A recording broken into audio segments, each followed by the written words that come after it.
Il va armer la frappe. Ils sont magiques les Monégasques. J'ai un scoop pour vous. La frappe croisée magnifique. Égalisation pour l'AS Monaco. Ce soir, je vais dire tout haut ce que tout le monde pense tout bas. Radio Diagonale, la web radio 100% rouge. Eh bien bonjour, bonsoir à toutes et tous, on se retrouve sur Radio Diagonale pour un nouveau débrief de la 20e journée de Ligue 1. Monaco recevait au Louis de Le Havre et au terme d'une triste rencontre, les deux équipes se sont quittées sur le score de 1 but partout. Avec moi, il y aura Quentin, habituel de Radio Diagonale. Salut Quentin. Ah, excuse-moi, je te démute Quentin, tu peux redire ton salut. Voilà. Salut.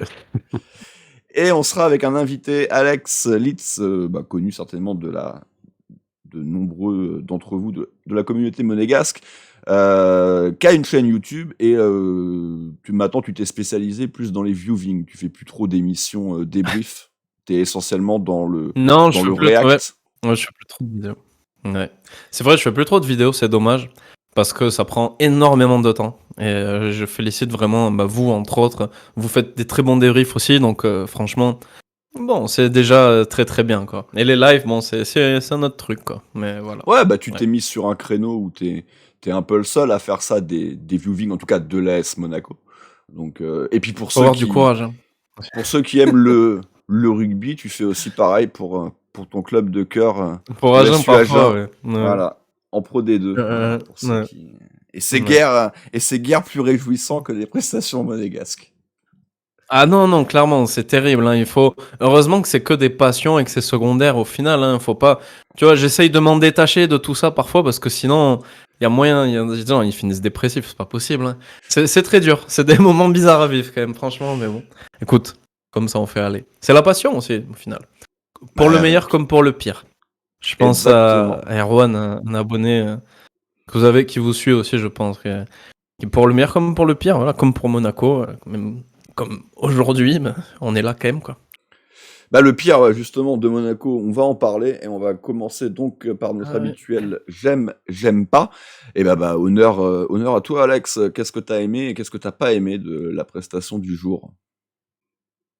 Alors, je vais commencer un peu par le sentiment global en général que j'ai eu quand même, où j'ai plus malheureusement pas aimé de choses que aimé, sincèrement, où j'ai trouvé qu'on manquait énormément d'intensité sur un match à 13h. Alors, effectivement, il y a aussi ce fait, et cet horaire du dimanche à 13h qui pour moi, j'ai l'impression à chaque fois qu'on joue un match à 13h, le dimanche, il y a toujours des mauvais résultats où ça se passe très mal, je sais pas, il y a toujours un peu d'approximation. C'est comme si on n'était pas réveillé, comme si on n'arrivait pas à jouer ou quoi, comme si on manquait d'implication. Alors je sais pas du tout si dans le physique des mecs ça compte ou pas, mais j'ai vraiment l'impression que cet horaire il nous porte la poisse un peu. Et donc voilà, j'ai trouvé qu'on manquait d'intensité, je trouve qu'on était mou, quoi. On n'était pas au niveau auquel on devrait être, en sachant que tu joues un promu, alors Le Havre qui fait des belles prestations quand même, mais je suis désolé, ce genre d'équipe, on doit être au-dessus, si on veut prétendre avoir la 3e place comme grand minimum, c'est pas possible, donc voilà, ça déjà j'ai pas aimé. Après j'ai aimé un peu par rapport au mouvement, je trouve qu'on a eu quelques mouvements, on essaye de plus en plus de combiner, mais au-delà de ça, bon, ça reste quand même fragile. Et j'ai bien aimé aussi, alors là parce que du coup depuis le début qu'il arrivait, il est pas forcément très très solide, mais c'est un peu l'attitude de Kerrer derrière, c'est-à-dire que derrière je trouve qu'on n'a pas été déplaisant. Après Le Havre n'a rien fait, n'a rien prouvé, donc effectivement à ce moment-là c'est plus facile pour la défense. Mais que ce soit par exemple Magassa, Salissou et Kerrer, je trouve que pour une fois on a senti qu'ils étaient pas trop dépassés, alors que quand même t'as des joueurs qui sont pas mal du côté du Havre, je pense notamment à Sabi et même à You quand il rentre. Mais voilà, ça c'était pour moi quelque chose qui a été pas mal, voilà. Bon, et toi de ton côté Quentin, ton j'aime pas de la rencontre du jour? Alors moi du coup je vais commencer par le j'aime. D'abord quand même on a une animation sur le papier et un début de match qui était pas mauvais, on va pas se cacher. On avait une compo qui était plutôt correcte et que je pense en tout cas on s'attendait à voir. Alors peut-être qu'on aurait préféré un Ouattara à la place d'un Jacobs, mais à part ça, je pense qu'on n'a pas de Diop, on a des offensifs qui sont présents, on a Ben Seguir titulaire. Moi, ça m'allait et pour le coup, ça s'est plutôt matérialisé en une bonne domination pendant tout le match. Hein. On a eu une bonne animation offensive, etc. Bon, par contre, on a même eu un énième but de Ben Yedder. Par contre, effectivement, c'est mon j'aime pas, c'est qu'on perd ce match et pour moi, on doit pas on doit pas ne pas gagner ce match. Enfin, c'est un peu un scandale de laisser passer ça, surtout pour une équipe qui n'a pas cadré une seule frappe de la partie et qui vient quand même égaliser grâce à Fofana. Donc, un but largement évitable et qui nous pénalise pour tout le reste de notre saison. Et clairement, on est en droit de se demander si on n'a pas perdu un peu des grosses places maintenant derrière sur la Ligue 1. On est 5e actuellement vu que Lille est en train d'atomiser Clermont.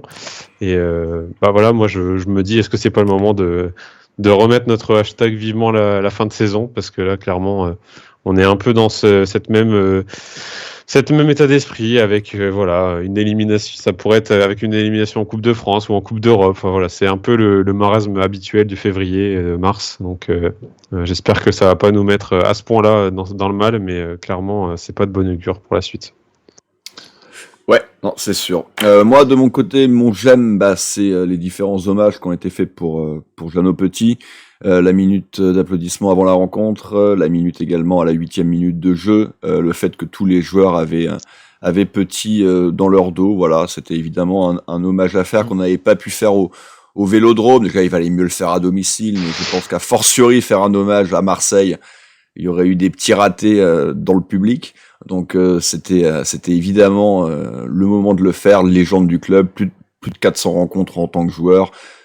Champion de France à 2 reprises, même si sur le titre de 82, il y participe très peu, mais il était encore dans l'effectif. Coupe de France 1980, international français, Coupe du Monde 78, et après il a été à différents postes au sein du groupe et du club, donc une légende du club, donc qui nous a quitté maintenant la semaine dernière. On lui avait évidemment consacré une émission Mur des légendes, et à Damien et Boris avaient eu la chance également de l'interviewer pendant près de 2 heures, donc voilà. Il fallait bien entendu lui rendre une petite partie de ce qu'il nous avait donné pendant une grande partie de sa vie, au final. Et mon j'aime pas, par contre, il va avoir un lien direct avec le match. C'est le fait que ce match, même si il a été globalement chiant, ennuyant, tu te dois de le gagner 1-0, parce que malgré tout, t'as réussi à faire le taf, t'as réussi à trouver l'ouverture par l'intermédiaire de Ben Yedder, et en fait tu te fais égaliser sur ce qui n'est même pas une occasion havraise, puisque les Havrais n'ont même pas cadré une seule fois au but.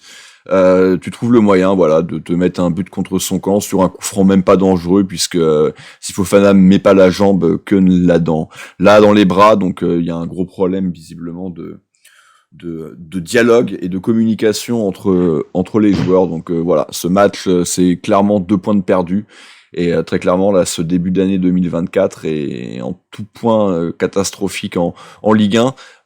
Il reste la coupe, de toute façon moi je mise tout sur ça. Le championnat m'emmerde, me fait chier, qu'on soit 3e ou 5e, je m'en fous. Maintenant, le seul intérêt pour moi de cette fin de saison, c'est la coupe, et ça sera donc dès ce jeudi face à Rouen. La compo, maintenant, on va pouvoir enchaîner un peu, parce qu'on a eu des petits soucis, de connexion. On a dû changer entre Discord et Skype, donc ça se verra peut-être. Il y aura un petit peu de montage à faire. Là, visiblement, ça a l'air d'être mieux. Donc on espère que ça va tenir. Mais voilà, on peut enfin passer sur la compo. Alex, cette compo, à noter, il n'est toujours pas le retour de Balogun. Maripane était suspendu.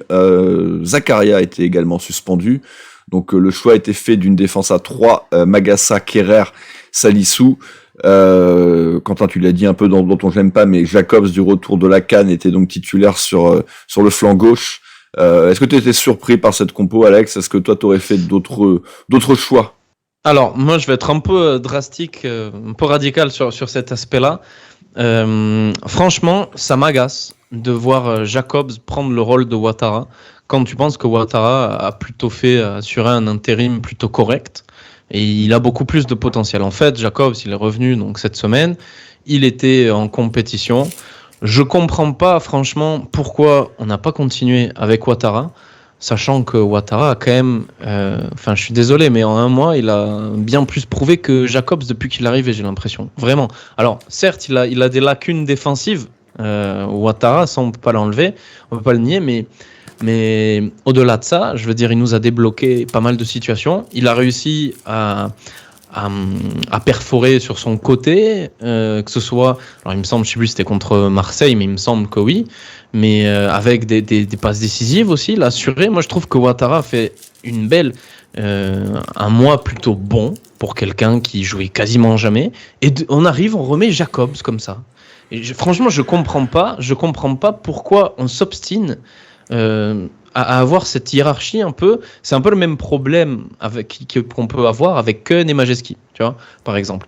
En gros, pour moi, je pense que toi aussi peut-être du coup, mais sur ce niveau-là, Majeski aussi, est-ce qu'il a vraiment toutes ses chances? Est-ce qu'il mérite peut-être encore plus que Keun? Je sais pas.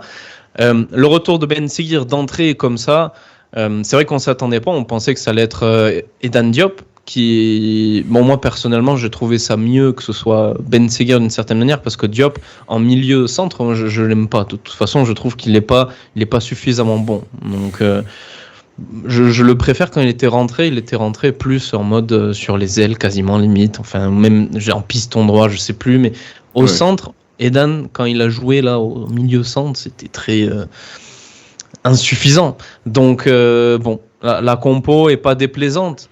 Mais moi je trouve quand même cette histoire de Jacobs à la place de Ouattara, ça m'agace un peu franchement. Mais bon, après voilà, c'est que mon avis pour Ok, bah oui, non mais c'est vrai que c'était le choix un peu fort, on peut dire, parce qu'après Quentin, il n'y avait pas non plus énormément de solutions. Le choix a donc été fait de redescendre un peu Golovin au milieu de terrain pour mettre les deux jeunes au soutien d'un Ben Yedder seul en pointe. Le banc était une nouvelle fois pauvre, même si on avait l'étonnante présence de Minamino, éliminé hier avec le Japon, qui était dès aujourd'hui sur la feuille de match et qui est même rentré.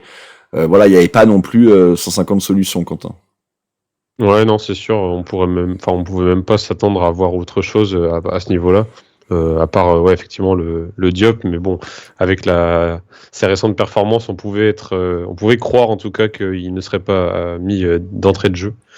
Et après, c'est le banc, c'est clairement un banc qui manque d'expérience, qui est là pour faire le nombre, mais on sait très bien qu'on n'allait pas voir beaucoup de Michel, de Platré ou de Valmé sur le terrain aujourd'hui.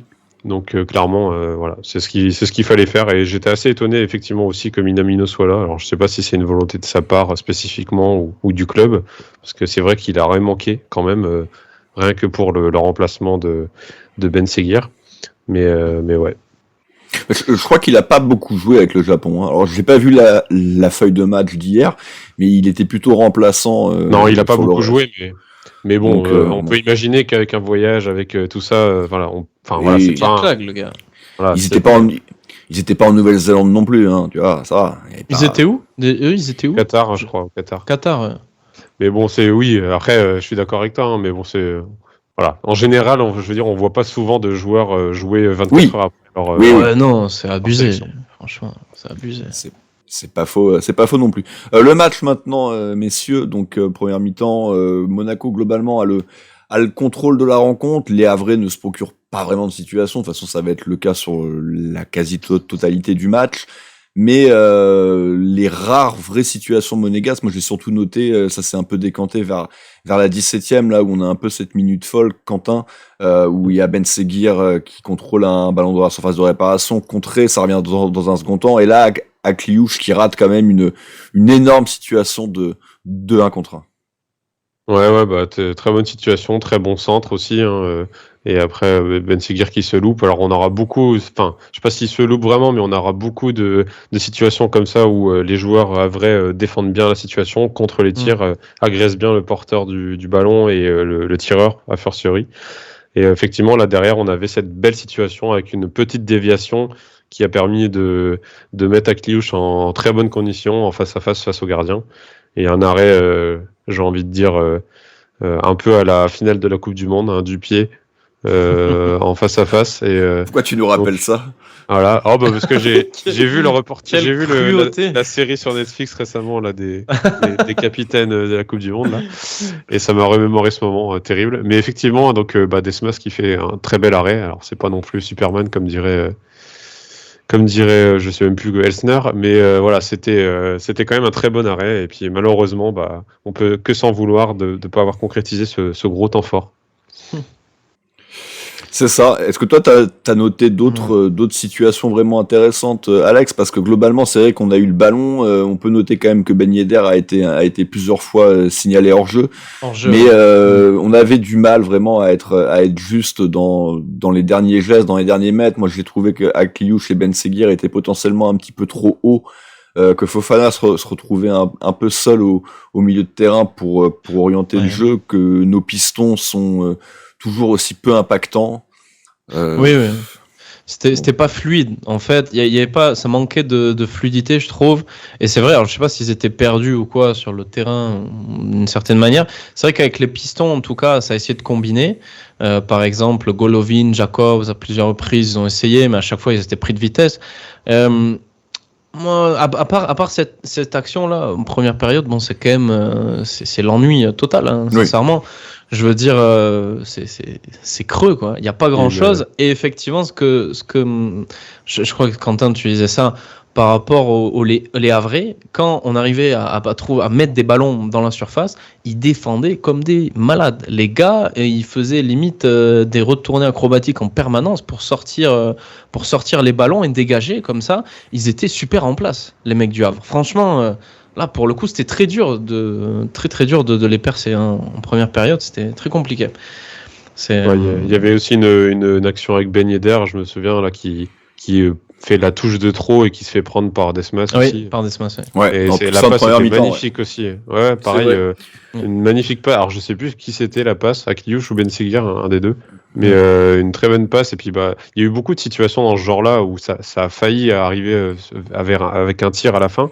Et au final, on se fait reprendre au dernier moment. Et ils ont très bien défendu dans leur surface. Oui, mais c'est vrai que quand tu parles de potentiel retourné défensif, oui, c'est vrai qu'on a en mémoire cette belle tête de Golovin pour Akliouche. Et c'est vrai que c'est à deux doigts de se retrouver sur un beau face-à-face. Mais c'est vrai que c'est bien défendu pour les Havrais. En tout cas, voilà, le match, il y a 0-0 mi-temps. Les Havrais ne sont quasiment pas procuré de situation, ils ont eu quelques coups francs, mais c'est à peu près tout. Et la seconde mi-temps va repartir un petit peu sur le même rythme. Alex, va y avoir un bel arrêt de Desmas une nouvelle fois sur une frappe en pivot de Thilo Kehrer, et Monaco va finir par trouver la solution un peu après l'heure de jeu par l'inévitable Ben Yedder, qui quand même s'il fait pas un gros match et en ce moment marque c'est pas le plus mauvais par match. En moyenne, non, c'est pas le plus mauvais, mais il a quand même eu pas mal de déchets. Et c'est une récupération de Crépin Diatta qui était rentré, et une petite combinaison Golovin Akliouche et Ben Yedder qui s'en va tromper en 1 contre 1. Et juste avant aussi, il me semble, il y a quelque chose c'était Keun qui avait bien fait. Ils ont essayé de mettre un corner direct à un moment qui était vraiment, il était dedans ce corner, et Keun, parce qu'il était très avancé. Et je trouve que c'est assez symptomatique au final aussi c'était en première mi-temps, hein. De la discussion. C'était en première, ça? C'était en première? Ouais, c'était en première. Ah, désolé, c'est en première. Non, mais c'est pas grave, mais c'est vrai que c'est la seule situation qu'ils ont eue, c'est vrai. Oui. Qu'ils ont eu, et en fait, moi je trouve ça assez symptomatique du manque de communication que parfois on retrouve sur l'égalisation, mais voilà un peu, donc sur cet aspect-là. Le but bien après, la rentrée de Diatta, effectivement, qui était à la récupération. Alors juste avant, c'est Ben Yedder, donc il se fait accrocher, il me semble un peu. Il se fait accrocher, et justement l'arbitre ne dit rien. Alors on n'a pas trop parlé de l'arbitre, mais je l'ai pas trouvé fantastique. Voilà, non plus. Je tenais à le signaler quand même. Je trouve qu'il a été très dur avec nous, qu'il nous a mis évidemment beaucoup de cartons, et avec le Havre, je trouve qu'il en a mis très peu. Voilà, j'ai l'impression qu'on est toujours plus sanctionné que les autres. sur cet aspect-là. C'était la petite aparté. Mais bien après, Ben Yedder, bien trouvé, sérieux. Il aurait pu la rater, hein, comme à Kliouche en première période, franchement. Mais il fait bien le taf. Sérieux, il a plus qu'à la pousser au fond quasiment. Franchement, Desmas, il est trop excentré. Et bon, ça fait un petit but, quoi, c'est bien. Bonne récup de Diatta avant, ouais. Bon, c'était bien.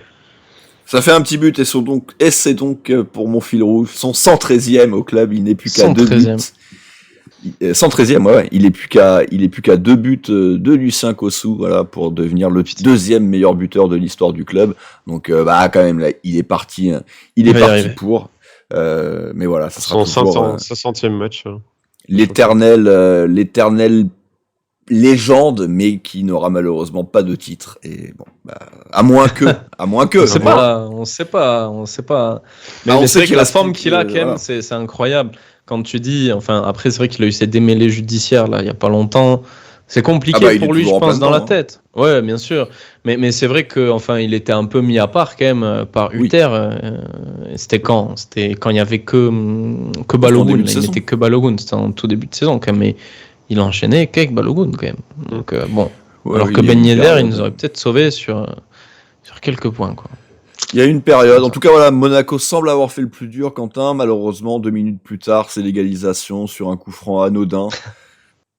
Et c'est Fofana qui, je sais pas ce qu'il fait, qui tend la jambe alors qu'il y a potentiellement pas de danger et qui la met dans le but parce que était sorti. Tout est à refaire, un partout. C'est encore une fois, on trouve une façon de se mettre en danger contre une équipe qui pourtant ne faisait absolument rien, quoi. Non, mais c'est clair, c'est un coup franc qui est évitable aussi. Il y a tout, et c'est juste, ça arrive juste après notre but, au final.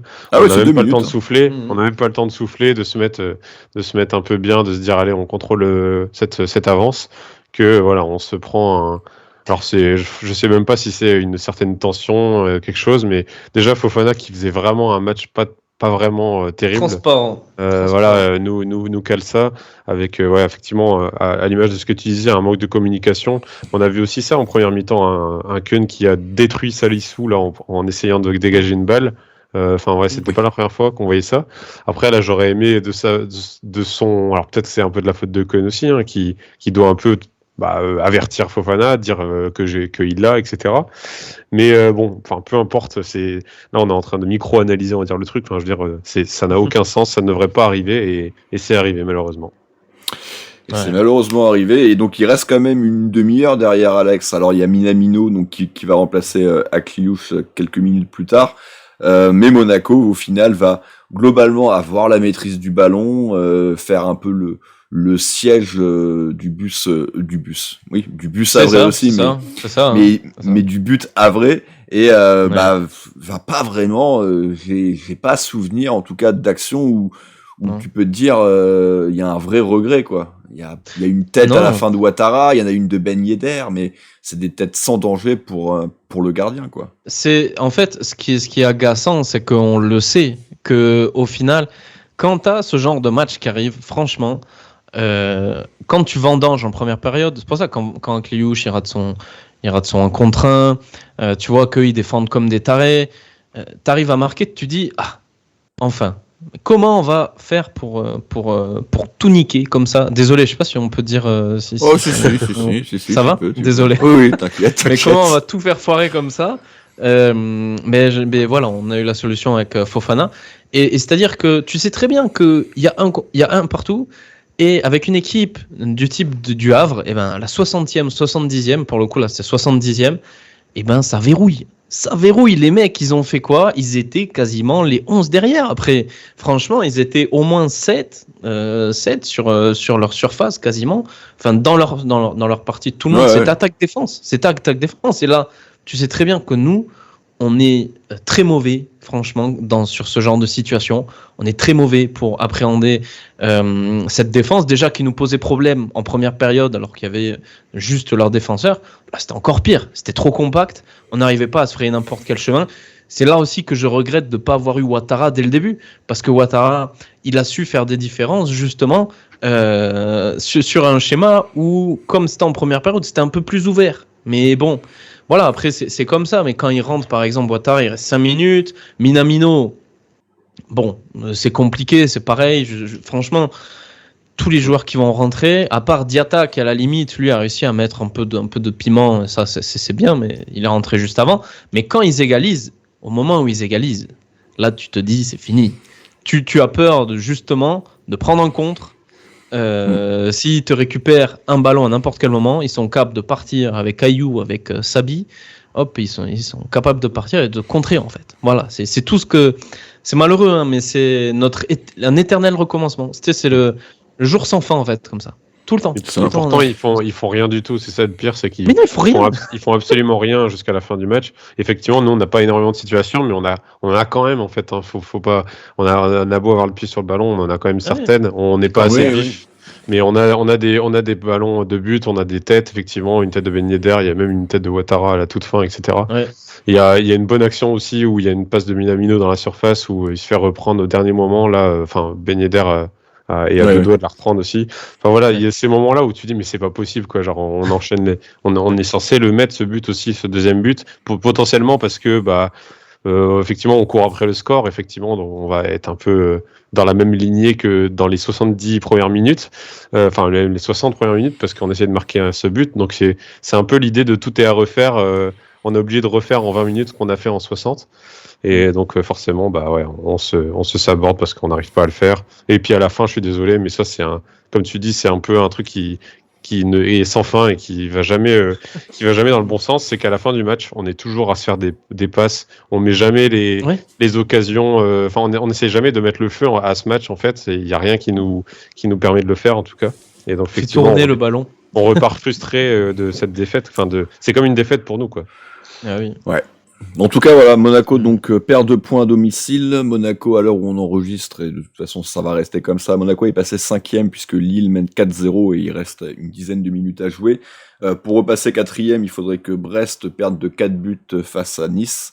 Donc ça paraît quand même assez improbable, mais on est à égalité de points avec ces deux équipes-là. Mais avec Nice, c'est impossible.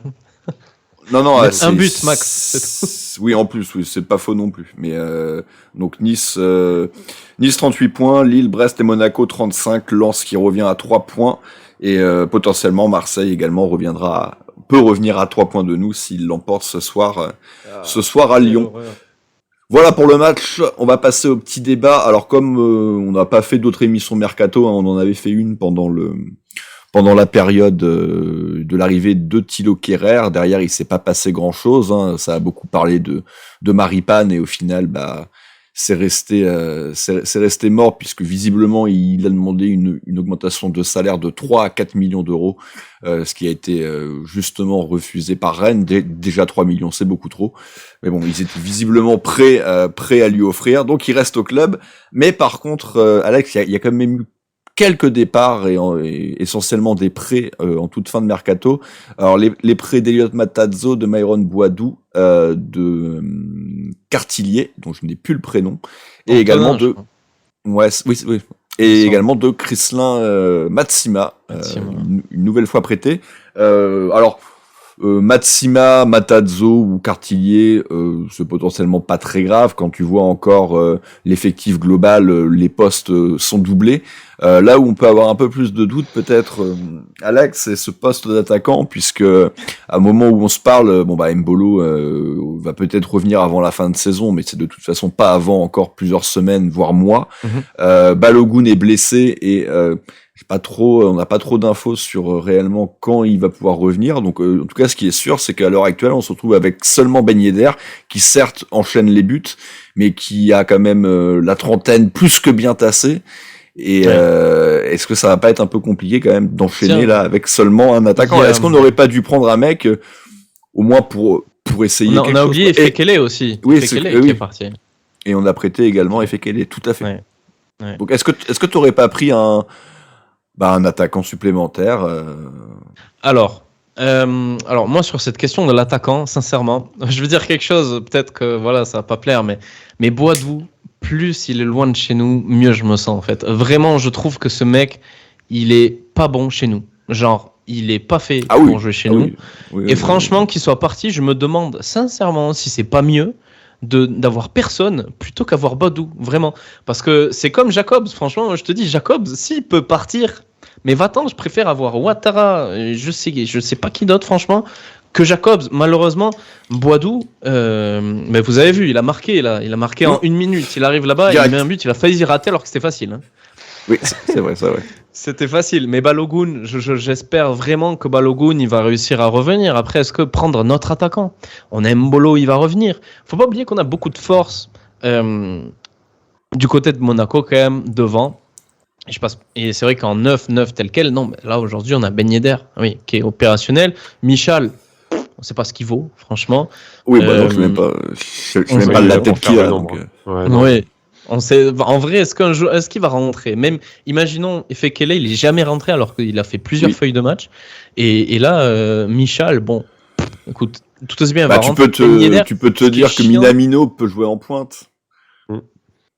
Oui, non, mais c'est ça, en fait, moi je suis assez d'accord avec Alex, c'est qu'au final, je préfère qu'il y ait personne et qu'on mette en neuf quelqu'un d'autre, mais quitte à ce que ce soit pas son poste, plutôt que Boadou, clairement.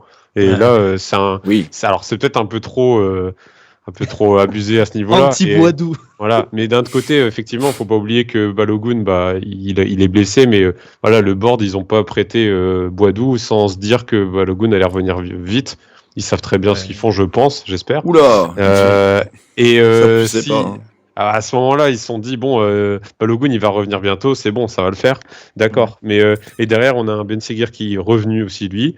Un Ben Seguir qui peut, enfin moi limite je préfère lui en neuf que Boadou quoi. Et on l'a vu aujourd'hui en attaque, on l'a déjà vu aligné avec Ben Yedder en attaque à un moment donné, donc bon pourquoi pas, mais effectivement c'est pas le même profil du tout, hein, mais voilà on voit comment Hutter joue et clairement il a pas besoin de 2 numéros 9 purs dans son système et moi ça me choque pas de voir Boadou, sachant qu'il soit sur le banc ou qu'il soit pas là, au final qu'est-ce que ça va changer pour nous quoi. Je me permets du coup de noter que Ben Yedder sera suspendu la semaine prochaine. Face à Toulouse, ouais. Pas en coupe. La semaine prochaine, c'est pas la semaine prochaine, du coup, c'est dans 2 semaines, non? Ah oui, oui. Ben Yedder sera suspendu avec Golovin et Magassa. Bon, ça c'est pas une grosse perte.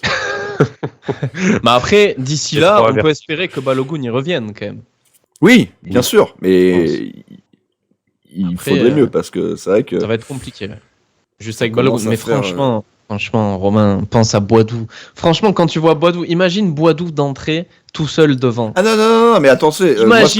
Imagine ça, l'angoisse. Non mais on fait un débat. Effectivement, à Rome, tu dois être l'avocat du diable et défendre Boadou. Non, ça j'en ai pas envie. Moi, je suis pas en train de vous dire est-ce que c'est une erreur d'avoir laissé partir Boadou non. Ah bon. Je suis en train de vous demander est-ce qu'il fallait pas prendre quelqu'un pour le remplacer. Après, on l'a pas fait. Des attaquants, il y en a des dizaines. Hein. Après, comme ça, je me suis pas plus que ça intéressé au sujet. Mais je rappelle que l'an dernier, on avait fait pour le coup le choix de laisser partir Badiachil pour faire revenir Matsima. Bon, ça avait été un choix catastrophique, choix de carrière également catastrophique, puisque Badiachil, alors il joue un peu quand même, mais Dizazi est quand même beaucoup plus installé que lui à Chelsea. Mais bon, on avait fait revenir Matsima et on avait vu ce que ça avait donné.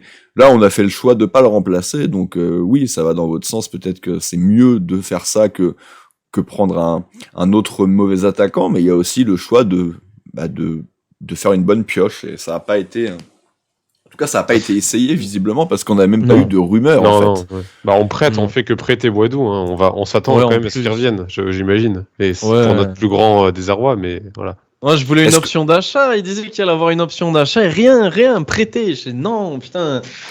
Pourquoi? Alors, je vais... Est-ce qu'on n'aurait pas pu... Alors, c'est une vanne, évidemment, mais est-ce qu'on n'aurait pas pu se faire prêter Vitinha? Non, enfin. La semaine dernière, il a déjà joué un peu pour nous. Hein. C'était notre meilleur défenseur. C'était notre meilleur défenseur. Hein. Donc pourquoi pas. Évidemment, c'était une vanne, mais bon voilà. Donc le choix a été fait de pas le remplacer. On note donc voilà Matazzo prêté, qui n'avait quasiment pas été utilisé. C'est logique. Pour blessé, et puis je pense que malheureusement, le cap, il le franchira jamais, en tout cas pas chez nous. Les années se succèdent et et rien ne passe. Cartillier, logique peut-être d'aller lui donner un petit peu de temps de jeu ailleurs. Et puis Matsima, bon vent à lui. Et le dernier, on l'a dit, c'est Efekele, voilà. C'est clair que c'est que des petits prêts, il n'y a pas de joueurs très importants, mais voilà, c'était juste pour faire un petit point donc sur ce mercato hivernal, donc qui aura vu l'arrivée de Thilo Kehrer et de nombreux départs en prêt. Plus Gelson, mais ça on en avait parlé pendant l'émission, qui avait été libéré de son contrat en tout début d'année 2024. Retour au match, messieurs, les tops et les flops. Alex, ton top, le joueur que tu as trouvé un petit peu au-dessus aujourd'hui. Ah, je crois qu'Alex, sa caméra a bugué, donc attends, je peux y aller. Lance. Ouais, je te lance du coup, Quentin. Du coup, moi, mon top, alors j'ai hésité parce que justement, je me disais que les gens allaient quand même mettre baigner d'air. Je pense qu'on va en parler quand même, et là, on en a quand même parlé. Je vais partir sur Vanderson. Pourquoi ? Parce que tout simplement, j'ai pas été le premier défenseur de Vanderson récemment, clairement. Il y a eu beaucoup de gens, même j'étais pas le seul, à critiquer ses performances récentes et notamment son inactivité, le fait qu'il n'arrivait pas à mettre en place des attaques, à être solide défensivement et à tout simplement réussir ce qu'il entreprenait. Là aujourd'hui, je l'ai trouvé plus en jambes, je l'ai trouvé vraiment dedans, à l'origine de pas mal d'actions, et aussi quand on a un piston droit qui se retrouve constamment à gauche, au milieu, dans les situations offensives, ça fait plaisir. J'ai senti qu'il y avait un peu plus de sérénité en tout cas dans sa façon de jouer. Donc voilà, ça fait plaisir à voir, autant d'ailleurs lui que Diatta après. Alors même s'il l'a pas remplacé, effectivement, ils étaient à peu près dans la même zone. Donc c'était plutôt un beau match de sa part. Et après pour toi, j'imagine que tu vas parler justement de ce fameux Diatta. Oui, voilà, vu qu'Alex est parti, ça a fait un petit truc un peu marrant là au niveau des cams. Tu te retrouves aux deux endroits, mais c'est très bizarre parce que on a l'impression que c'est presque propre. T'as juste le visage qui est coupé en deux et qui est légèrement décalé. Mais bon, Comme ça. Ouais, là, si tu te mets là, c'est bon. T'es que dans ton écran. Non, moi mon top, oui, c'est pas un top extraordinaire, mais c'est l'entrée de Crépin, voilà, qui a apporté un peu de ce qu'il sait faire, un peu de jus, un peu de combativité, voilà, c'est quand même lui qui a la récupération du ballon sur le but. Alors c'est pas encore une fois, c'est pas une entrée extraordinaire, mais ça aurait dû suffire à remporter le match du jour 1-0. Donc voilà, j'avais envie de souligner son retour. Pour le coup, je l'ai pas trop vu jouer pendant la CAN. Je sais qu'il a joué, en tout cas la grande majorité des matchs au poste de latéral droit dans une défense à 4 même. J'ai bien l'impression, si ma mémoire est bonne sur les feuilles de match que j'ai vues. Après, est-ce qu'il a été bon ou pas, ça, j'en sais pas beaucoup plus. Mais donc voilà, j'avais un peu envie de récompenser Crépin. Alors je sais pas si Alex revient, mais du coup toi je vais te laisser partir sur ton flop du coup. Ouais, je pense que ce sera à peu près tous le même. Hein. C'est Fofana évidemment qui, au-delà de son but contre son camp, je l'aurais mis en flop clairement. J'en suis sûr, tout simplement parce que ça n'a pas été le joueur. Le patron qu'on a tant évoqué depuis le début de saison, et depuis quelques matchs, ça fait quand même écho un peu à tout ce qu'il a fait ces derniers matchs, c'est-à-dire pas grand-chose. Donc tu peux te redécaler légèrement. Assez fantomatique, avec peu de touchés de balle, peu d'activité, des sorties de balles qui sont très brouillonnes. Hein. Je leur vois encore faire une roulette, complètement devant l'entrée de la surface, là, faire une roulette pour s'en sortir. Au final, il pousse la balle trop loin. Enfin, voilà, il n'a pas été présent même dans tout ce qui est offensif. Et là où on peut s'attendre qu'il doit être un peu plus défensif, ça n'a pas été non plus fou à ce niveau-là, vu que Golovin était effectivement normalement plus haut. Et forcément, on est obligé de ponctuer ça par son but contre son camp, qui est un peu synonyme aussi de cette non-communication, cette fébrilité aussi qui est amenée à a laissé son coup de sabot là, qui nous met dans la merde, clairement. Donc ouais, c'est vraiment pas un bon match de sa part. Et pour moi, c'est un peu une alerte parce qu'on n'a pas grand-chose. On n'a pas grand monde, on va dire, au milieu pour le remplacer. Si on veut un Zakaria plus bas, si on veut un Zakaria qui l'accompagne, ou un Camara qui revient, d'ailleurs. Un Camara revient, encore, ouais. Alors, il revient, mais il n'était pas au top de sa forme, il n'a pas joué, donc je ne sais pas trop dans quel état il va revenir. Mais voilà, pour notre vice-capitaine, ça laisse quand même entrevoir une certaine inquiétude au milieu de terrain. Donc, ouais, assez inquiétant. Alex, maintenant que tu es de retour, pendant ta petite absence, on a fait nos tops. Quentin donc a parlé de Vanderson, moi j'ai parlé de l'entrée de Crépin. Toi, du coup, tu peux maintenant faire ton top. Alors, au niveau des tops, vous m'entendez bien, c'est bon? Oui. Ouais, nickel. Ok, très bien. Ouais, je sais pas, j'ai eu un énorme... j'ai eu une frise, en fait, voilà, donc bon, écoute... Le Skype a été mal géré. Du coup, alors, je commence par qui? Par le flop. Vous avez dit qui? Du coup, j'ai cru comprendre Fofana. Ouais, ce que j'ai compris. Fais ton flop ou ton top. On a déjà fait nos tops. Ok. Ben moi, pour le coup, alors, je vais mettre en top Thilo Kehrer. Alors, c'est peut-être un peu bizarre, hein, mais je le mets en top parce que justement, je pense que c'est sa prestation la plus aboutie depuis qu'il est chez nous et que justement il a été plutôt solide en défense en fait. Bon après voilà, effectivement en face c'était pas les trucs les attaquants de ouf, c'était pas Mbappé c'est sûr, mais je pense qu'il faut aller dans ce sens-là. Je pense franchement que c'est bien, il faut qu'il continue comme ça. Parce que c'est vrai qu'il n'y avait pas Maripane, donc bon, autour des Magassa, Salissou, bon, c'est pas facile, hein, Magassa, bon. Donc bon, voilà, je mets Kehrer. Et en flop, je vais mettre très simplement Youssouf Fofana, évidemment, où il n'a pas été bon, mais après, franchement, il y en a énormément qui ont été pas bons. Hein. On peut parler aussi, j'imagine, vous avez parlé de Ben Seguir aussi un peu, même s'il revient de blessure, et de Akliouche, surtout. Rome va enchaîner, je pense. Ah, ok. Ah, je vais en parler. Je pensais que... t'inquiète. Très bien. Parfait. Je pensais, bon, ben... Écoute, voilà, tu seras bien. Bah moi mon flop, oui voilà. Vous avez le même, c'est Fofana et c'est bien entendu compréhensible parce que son match n'est pas très bon et puis bien entendu il y a ce CSC qui fait mal.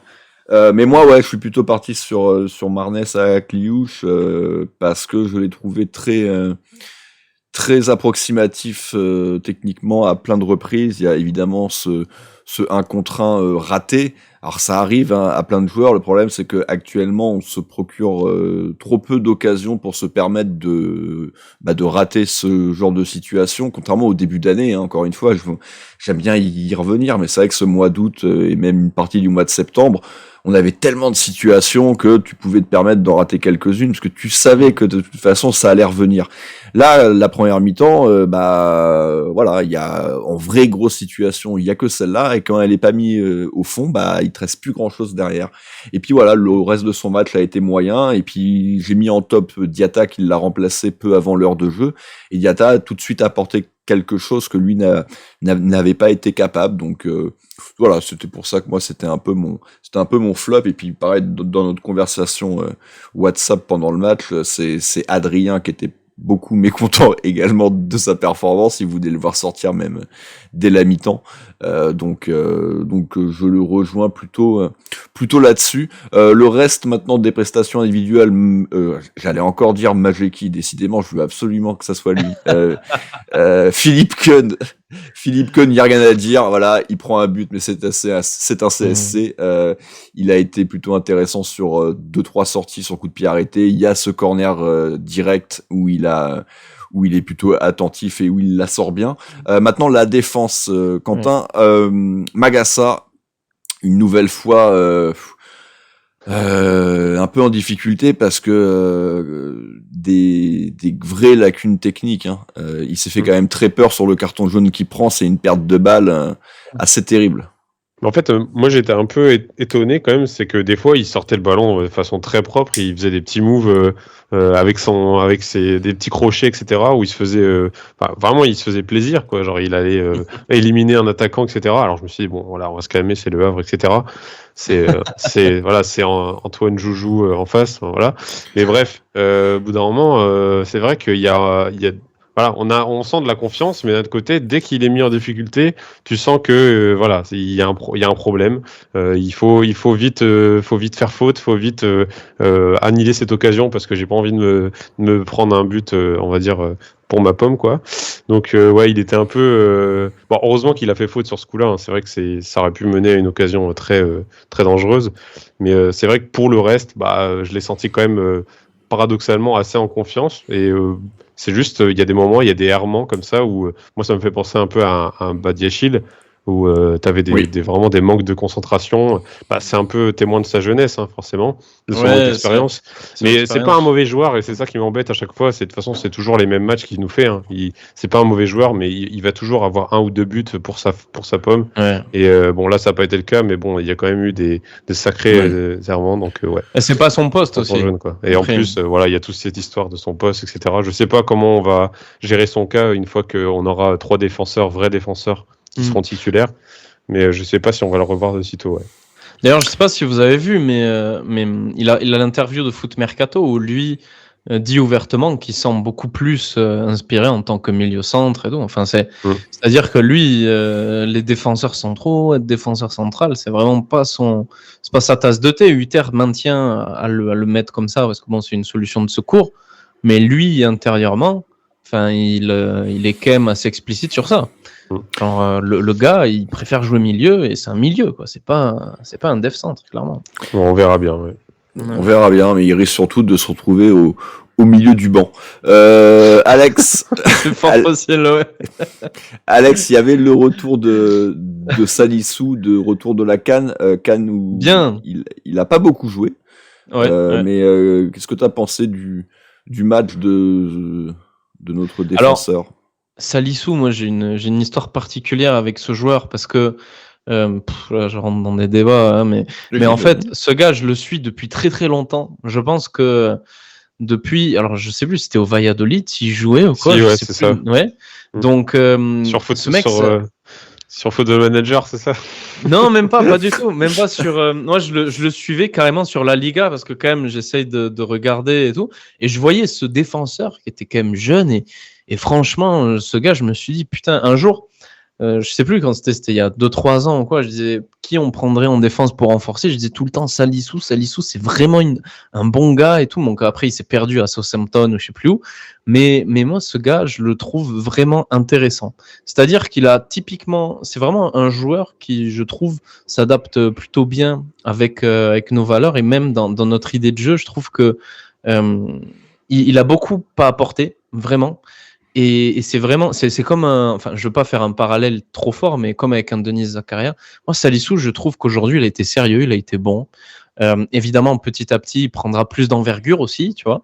Mais c'est pour moi, pour quelqu'un qui revient comme ça de compétition, très bien, sérieux quoi, sérieux. Franchement, il fait un bon match, il est présent, je trouve. Il est à son rôle. Disons qu'on n'a rien à lui reprocher, je trouve. Ah ouais, voilà, clairement. C'est au moins ça. Clairement, oui. clairement. Il est moins bling, pas bling bling, mais il est moins en vue, il est moins impressionnant que Wilfried Singo. Mais c'est vrai que là, absolument. Son match est plutôt correct. Donc oui, je pense que évidemment Hutter va continuer avec cette défense à 3. Singo, Salissou, je pense que c'est 2 verrous. Maintenant, à savoir bien, qui sera le dernier. Est-ce que ça sera Kerrer? Est-ce que ça sera Zakaria? Est-ce que ça sera le Chilien dont je ne veux plus prononcer le nom? On verra. Mais c'est bien pour ça que Magassa, du coup, il risque de se retrouver dans un rôle de remplaçant, et du coup, moi, ça pourrait potentiellement un petit peu améliorer notre banc aussi. Maintenant, on a tellement de cartons de suspension à droite à gauche que je commence. J'espère qu'on va l'avoir un petit peu quand même cette défense. Le reste de l'équipe, Quentin, donc on en a parlé. Golovin qui était replacé un peu plus bas sur le terrain. Ouais, ça a été quand même un match assez complet de sa part. Il a beaucoup touché de ballon. Après, il était dans les bons coups. On voit qu'on a beaucoup passé par l'axe. qu'il était présent aussi dans toutes ses combinaisons, que ce soit même à gauche et à droite, ou à droite. Donc voilà, on l'a vu. Après, est-ce qu'il a été vraiment décisif? Bah oui, il a fait sa passe D, mais à part ça, on pourrait dire que c'était. C'est même pas lui insuffisant. qui fait la passe D, Non, c'est oui, Akliouche. c'est l'avant-dernière passe, ouais, bien sûr. Ouais. Mais du coup, voilà, il a failli, il a eu plusieurs occasions de faire des passes D, donc bon, je pense qu'il a fait aussi ce qu'il avait à faire. Il n'a pas été non plus clutch, quoi. Il n'a pas fait le tir ou la déviation qui aurait pu amener ce but de la victoire ou ce but plus tôt, en tout cas dans le match. Bon, j'ai tendance à dire qu'il n'a pas fait de grosses bourdes non plus. Il a juste ce con, en fait, a pris un jaune à la fin du match, comme d'hab, c'est ingénieur. Ouais. Et il sera suspendu comme Ben Yedder contre Toulouse, et je peux que lui reprocher ça. Oui, et du coup, du coup, ça me fait repenser. Oui, j'ai dit évidemment une connerie tout à l'heure. Hein. Diatta a remplacé Ben Seguir et non pas Akliouche, puisque c'est lui qui est passeur. Mais bon, ça change pas que je le laisse en flop, hein, malgré sa bonne déviation sur le but monégasque. Voilà, bon, on a fait le tour des joueurs. Ben Yedder, on en a parlé. Ben Seguir, voilà, c'était un match de reprise. Akliouche plutôt dans les flops. Ouattara, très peu de temps de jeu, et Minamino, pareil, rien de particulier à ajouter. Donc maintenant, on a fait le tour. On va maintenant pouvoir partir sur les petits pronos. Donc pour ce match-là, c'est encore un 0 sur 2, bien entendu. Adrien était parti sur une rencontre facile, au minimum 2 buts d'écart, et surtout sans trop se faire peur. C'est évidemment pas le cas. Oui. Et Damien, lui, était parti sur soit un potentiel retour de Singo, c'est faux, soit un but de Nabil Alioui qui a été prêté vendu d'ailleurs, je sais pas, mais qui est parti dès le lendemain en Turquie, et le Sénégal allait remporter la CAN. Donc un grand bravo à Damien qui a été au top. Il avait pris pourtant Cali. il avait pris le choix d'en faire plein. Bon rien n'est tombé juste. Donc voilà. Vous maintenant pour cette rencontre donc face à Rouen, qui est donc la prochaine jeudi, on joue en dernier de ce tour de coupe. Alex, qu'est-ce que tu as envie de parier donc sur cette rencontre? Bon, on va gagner tranquillement. Je pense sincèrement, je trouve que j'ai pas regardé les matchs de Rouen. Je sais qu'ils sont qualifiés. C'est pas vrai qu'ils sont qualifiés en tir au but la dernière fois là. Si. Il me semble, mais c'est sans leur manquer de respect. Je pense que pour le coup, l'AS Monaco est un cran au-dessus, comme contre Rodez. Je pense que ça se passera bien pour nous et on va gagner haut la main. Je pense, j'espère. On prendra un but, bien évidemment. Ça, c'est à n'en pas douter, de toute façon, vu qu'on est on fait tout le temps des exploits. Mais voilà, on gagnera 3-1, 4-1, 2-1 peut-être, qui sait, si on est vraiment en manque offensif. C'est Mais déjà voilà. moins fou, ça. Ouais, c'est ça. Ouais. Est-ce que c'est 2 buts d'écart, du coup, ton pari? On prend le but. Oui, absolument. Il y aura Voilà, 2 donc- buts d'écart pour moi, Voilà, avec un allez. petit 3-1. Donc évidemment. au moins 2 buts d'écart et les deux équipes Oui. marquent. Ok. Allez. Ok. Exactement. d'accord. Quentin. Alors moi, je vais en profiter pour dire que je suis pas d'accord avec toi sur Akliouche, parce que j'ai trouvé qu'il a été quand même relativement Tu reviens en sur vue. ça, c'est fou. Et ça. oui, et justement, je reviens sur ça tout en disant que je pense qu'Akliouche va marquer contre Rouen. Ah d'accord. Alors tout simplement parce que en ce moment, je le vois beaucoup frapper, je le vois beaucoup dans la surface, je le vois beaucoup se créer des occasions. Et même si Ben Yedder lui cale un ballon de temps en temps dans la surface, il y a moyen que ça fasse mouche. On a une grosse défense là, un bon gardien. Je me dis qu'avec Rouen, ça devrait passer. Et vu qu'on le voit quand même marquer récemment assez souvent, je pense qu'il va marquer contre Rouen. Ok. Et ben moi je vais partir sur un but de Thilo Kehrer. Voilà. Qui est un vrai numéro 9, hein, clairement on peut le dire. Sa frappe en pivot là, elle a été vraiment pas mal. Non mais voilà, j'aime bien. Mon prono de manière un peu plus globale, c'est un but d'un de nos 3 centraux, mais je vais partir avec un peu plus de précision sur Kehrer, donc évidemment très certainement une tête hein, sur corner ou sur coup franc. Voilà, en tout cas, merci Quentin de m'avoir accompagné, merci Alex d'avoir participé Merci à vous. donc à ton premier débrief avec Merci Radio beaucoup. Diagonale. Écoute, hein, C'est très sympa. peut-être qu'on refera dans le futur une ou deux émissions en espérant qu'il y ait un peu moins de un peu moins de soucis techniques en début d'émission. On a quand même perdu un petit peu de temps, mais bon, ça va. Au final. Ça arrive, c'est normal. Ouais, c'est les joies de l'informatique et de Discord qui quand même a tendance un petit peu à planter quand il y a, on va dire, beaucoup d'affluence. Et là, visiblement, les serveurs étaient moyens. En tout cas, Skype nous a permis de prendre le relais comme à l'ancienne, Quentin, hein, parce que avant on faisait tout sur Skype. Donc voilà. Bah merci messieurs de m'avoir accompagné. Prochain débrief et prochaine émission, ça sera donc jeudi après la rencontre. D'ici là, portez-vous bien et Dagemunegu. Dagemunegu. Et bisous.